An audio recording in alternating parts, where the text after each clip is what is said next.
Oi, pessoal! Sejam bem-vindos de volta ao canal Revalidamente. Hoje a gente vai comentar um pouquinho sobre vitalidade fetal.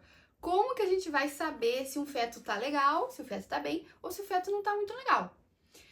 E a gente tem vários exames. O principal que a gente vai estudar hoje é a cardiotocografia. A cardiotocografia é um exame que pode ser feito dentro do parto, intraparto ou antes do parto, pra gente ver se o feto tá bem ou não tá bem, tá? E ele é como se fosse um gráfico, assim, que na linha de baixo a gente vai ter marcadinho as contrações da mãe. E na linha de cima a gente vai ter marcado a frequência cardíaca fetal, os batimentos desse feto. Depois eu vou mostrar certinho, vai ficar mais claro. Mas antes de eu mostrar o gráfico para vocês e explicar na tela como é que funciona, eu quero que vocês marquem alguns conceitos importantes para que a gente possa entender depois a cardiotoco. Primeiro, na cardiotoco a gente vai avaliar 4 coisas importantes. A primeira dela é a linha de base. Linha de base é a frequência cardíaca fetal.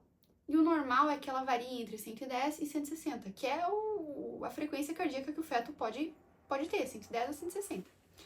Depois a gente vai avaliar a variabilidade, que é quanto que esse feto está variando na frequência cardíaca fetal, que vai de 6 até 25. Então, se ele varia menos de 6, ele está bradicárdico. Se ele varia mais de 25, taquicárdico. Depois a gente vai avaliar as acelerações transitórias, que é quanto que esse coraçãozinho está acelerando.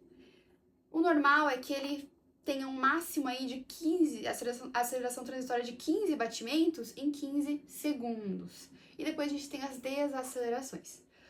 Vamos falar um pouquinho agora sobre a cardiotoco anteparto, que a gente faz antes do parto acontecer, certo? A cardiotoco anteparto, o parâmetro mais importante que a gente vai ter são as acelerações transitórias que a gente vai ter que avaliar. É o parâmetro mais importante que a gente vai ter na cardiotoco anteparto. E aqui a gente vai ter alguns tipos de desacelerações, que são as chamadas de DIP1, 2 ou umbilical. E é fácil, não se assusta, olha só. A DIP1 é a chamada desaceleração precoce. E ela é fisiológica. Por que ela é fisiológica? O que acontece na DIP1? Depois lembra que eu vou mostrar no gráfico como que fica a DIP1. Mas, para você entender o conceito, quando acontece uma contração materna, essa contração vai coincidir com a desaceleração cardíaca fetal. Então, coincide os dois. Isso é DIP1, é normal. A DIP2 é chamada desaceleração tardia, que é quando acontece uma contração uterina materna e logo depois dessa contração acontece a desaceleração. Isso já é patológico. E por último, a DIP umbilical, certo? Que também pode ser chamado de desaceleração variável, é quando a mãe vai ter uma contração, só que não vai ter relação nenhuma com uma desaceleração cardíaca no feto. Então, a mãe vai ter uma contração e o feto vai desacelerar a hora que ele quiser, quando ele quiser. Não tem relação. Tá legal? Vamos passar para cardiotoco intraparto, em que o parâmetro mais importante é a variabilidade. Aqui na cardiotoco intraparto, eu também vou levar em consideração as DIPs, que a gente acabou de discutir, só que com outras coisinhas. Olha só. Aqui na intraparto, a gente vai dividir elas, subclassificar em categoria 1, 2 e 3. A categoria 1 é fisiológica, é normal. Por quê? O que vai acontecer? Na categoria 1, eu vou ter uma variabilidade normal, ou seja, o feto vai variar ali de 6 a 25, normal. A linha de base também vai estar normal, 110 a 160, tudo certinho. Vai ter aceleração transitória? Pode ser que sim, pode ser que não, mas não importa, porque esse não é o parâmetro mais importante. O mais importante é a variabilidade. E desaceleração, pode ter na categoria 1? Pode. Qual? Se é normal, se é fisiológico, a única que pode existir na categoria 1 é a DIP1, né? Ou a DIP precoce, enfim, é a mesma coisa. Ou não ter desaceleração nenhuma. Isso é fisiológico, isso é normal. Agora, vamos deixar a categoria 2 um pouquinho de lado, a gente já volta nela. Vamos falar sobre a categoria 3. Na categoria 3, eu tenho um padrão patológico. Por quê? Eu não vou ter variabilidade aqui, o feto não vai estar variando. Aliás, o feto vai estar bradicárdico. Então, a ausência de variabilidade é uma característica da categoria 3. Vou ter DIP? Vou. Qual tipo de DIP? Lembra que se é patológico, quais são as DIPs patológicas? É a DIP2 ou a DIP umbilical. Então, pode ser uma ou a outra. Geralmente, a categoria 3 ela vai ter um padrão mais sinusoidal, que é como se fosse sinusoide, assim, sabe? Oscilando. E geralmente o tratamento é resolução da gestação. E agora, a categoria 2, vamos pensar assim, o que não for categoria 1 e nem for categoria 3, vai ser a categoria 2. E olha só, antes de a gente passar pro gráfico, para você entender melhor, fixar bem como funciona a cardiotoco, eu só quero dar uma complementada em outro exame que pode ser feito para avaliar a vitalidade fetal, que é o perfil biofísico fetal. E olha só, para a prova, para ficar mais fácil, o que você tem que saber de perfil biofísico fetal é quais são os parâmetros agudos, quais são os parâmetros crônicos. Os parâmetros agudos são 4 e eles são nessa ordem, tá? Que é o que altera primeiro. Então, o que vai alterar primeiro no perfil biofísico fetal, caso o feto esteja tendo um sofrimento fetal, é a frequência cardíaca fetal, que é a cardiotoco. Em segundo lugar, vai ser a movimentação respiratória do feto. Em terceiro lugar, vai ser a movimentação corporal do feto. E em último lugar, vai ser o tônus fetal. Tá legal? Esses são os parâmetros agudos. Já o parâmetro crônico é o líquido amniótico, que aí você vai avaliar o ILA, índice de líquido amniótico. Caso o ILA dê menor ou igual a 5, significa que eu tenho um oligoâmnio. O que é isso? Significa que esse líquido amniótico está em pouca quantidade. Esse feto ele não tem tanto líquido amniótico para se movimentar. O que significa isso? Sofrimento fetal crônico. E se tiver o ILA maior ou igual a 25, significa que eu tenho um polidrâmino. Significa que eu tenho um bebê que tem muito líquido amniótico. E aí vem todas as ideias em polidrâmino. Eu tenho muito líquido amniótico porque o bebê tá urinando muito, porque eu tenho uma mãe diabética, e aí se eu tenho uma mãe diabética eu posso ter um feto macrossômico, e aí já vai outras ideias. Mas enfim, só para complementar o perfil biofísico fetal, é isso que você tem que saber. Agora, bora entender o gráfico e fazer as questões. Pessoal, aqui vocês podem ver que a gente vai ter nessa linha de baixo a contração uterina. Então, cada um desses pontinhos que eu tô circulando é o pico de contração uterina. Nessa linha de cima é quanto tá a frequência cardíaca fetal. Então, a linha de cima a gente viu que varia a frequência cardíaca fetal de 110 a 160. Tudo isso é a frequência cardíaca do feto. Como que eu vou ver a linha de base?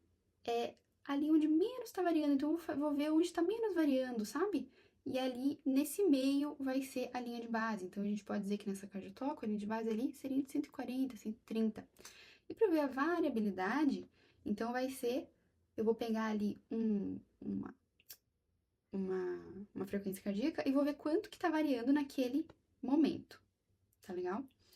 Agora, para eu entender o que é uma DIP1, o que é uma DIP2, a DIP1 você lembra que ela coincide, a contração uterina coincide com a desaceleração.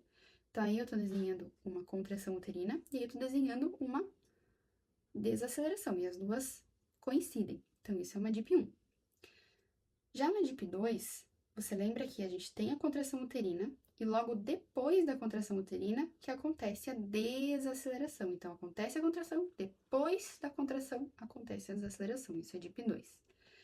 Quando eu vou ter uma DIP umbilical, eu tô aí desenhando as contrações uterinas e eu tô vendo que o feto está desacelerando em vários momentos, certo? Às vezes acelera mais, às vezes menos, e ele desacelera sem relação nenhuma com a contração uterina. Isso é uma DIP umbilical.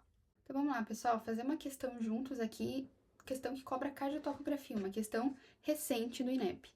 Vou resumir aqui para vocês, é uma secundigesta com parto vaginal anterior sem comorbidade que está em trabalho de parto. Ela tá com uma evolução normal no trabalho de parto, tá no plano +2 DELI, o colo tá 100% esvaecido e tá com 8 centímetros. E bolsa alta.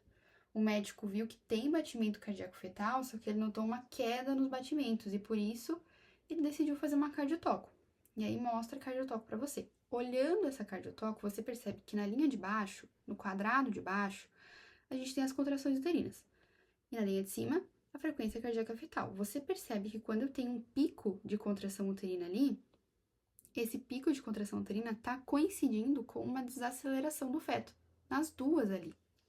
Então, isso você sabe que caracteriza uma DIP1, do tipo precoce, certo? Então, só por você saber isso, você já consegue descartar a alternativa B, que tá falando que as desacelerações são do tipo tardio e não são, e consegue descartar a alternativa D, que tá falando que são do tipo variável, do tipo umbilical, e não são. Então, a gente fica aí com a letra A e com a letra C.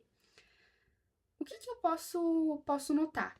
É que se eu sei que é uma DIP do tipo precoce, uma DIP 1, é normal, é fisiológico, então não tem necessidade de fazer reanimação intrauterina. É você acompanhar o trabalho de parto.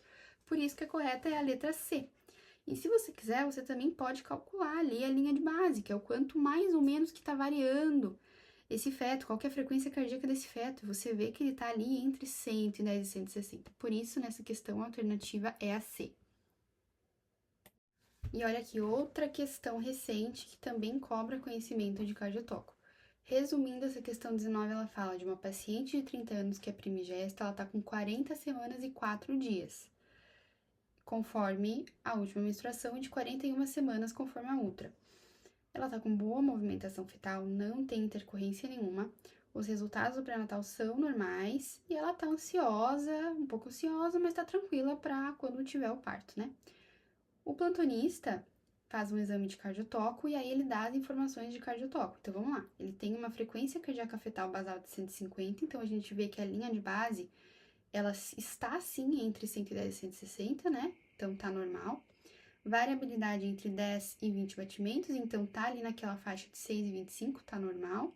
Duas acelerações transitórias com aproximadamente 15 segundos de duração e que no ápice chegam a 165 batimentos. Então, tá normal essas acelerações transitórias, porque elas duram máximo de 15 segundos, que a gente comentou, e elas aumentam aí no máximo 15 batimentos, de 150 para 165 são 15, então aí tá normal. E não tem desacelerações, então eu vejo que é uma cardiotoco normal, certo? Vamos para as alternativas. O que a gente tem que fazer com essa paciente? Letra A, ela deve ser internada para indução, pois a frequência cardíaca fetal tá mostrando hipóxia? Não, a frequência cardíaca fetal está normal, como a gente viu. A paciente deve ser submetida a cesariana, pois duas acelerações transitórias evidenciam hipóxia fetal? Não, podem existir essas acelerações transitórias, mas elas devem estar nessa faixa que a gente comentou, então está normal também, não tem necessidade de fazer cesariana agora. A paciente deve ser internada para indução, pois embora os exames mostrem que há bem-estar fetal, o feto está taquicárdico, a gente viu que não, o feto não está taquicárdico, ele tem aceleração transitória que está dentro do normal e também a frequência cardíaca fetal está dentro do normal. E a letra D, que fala que a paciente deve ser orientada a retornar em 3 dias, quando ela tiver 41 semanas pela DUM, pois os exames mostram sinais de bem-estar fetal. Essa é a nossa alternativa correta dessa questão 19. Como a gente viu, a paciente está em um bom estado geral e também a cardiotoco dela está todo certinho, ela vai retornar aí em 3 dias.